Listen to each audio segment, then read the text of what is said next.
ఆత్మీయ వినియోగదారులారా, ఈ వీడియోలో తెలంగాణ ఫ్యామిలీ సర్టిఫికేట్కు ఎలా అప్లై చేయాలో మీకు వివరంగా తెలియజేస్తాము. తెలంగాణ ఫ్యామిలీ సర్టిఫికేట్ అనేది ఒక కుటుంబంలోని సభ్యుల వివరాలను అధికారికంగా ధృవీకరించే ముఖ్యమైన సర్టిఫికేట్. ఇది వివిధ ప్రభుత్వ పథకాలు, సబ్సిడీలు మరియు ఇతర అధికారిక సేవల కోసం కుటుంబ సమాచారాన్ని ధృవీకరించడానికి ఉపయోగపడుతుంది. ఇప్పుడు తెలంగాణ ఫ్యామిలీ సర్టిఫికేట్కి ఎలా అప్లై చేయాలో చూద్దాం రండి. మొదట మా పోర్టల్లో లాగిన్ అవ్వండి. తర్వాత స్టేట్ వైజ్ సర్వీసెస్ అనే ఆప్షన్ను సెలెక్ట్ చేయండి.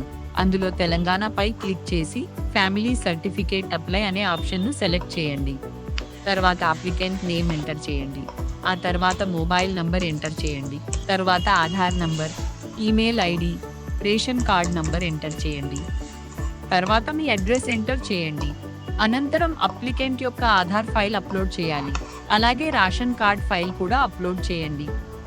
అన్ని వివరాలు సరిగ్గా నమోదు చేసిన తర్వాత సబ్మిట్ ఫామ్ పై క్లిక్ చేయండి. తరువాత ప్రొసీడ్ టు సబ్మిట్ పై క్లిక్ చేయండి. మీ అప్లికేషన్ ప్రాసెస్ అయిన తర్వాత సాధారణంగా 2 వర్కింగ్ అవర్స్ లోపు అక్నాలెడ్జ్మెంట్ చూడవచ్చు. ఈ వీడియోను వీక్షించినందుకు ధన్యవాదాలు.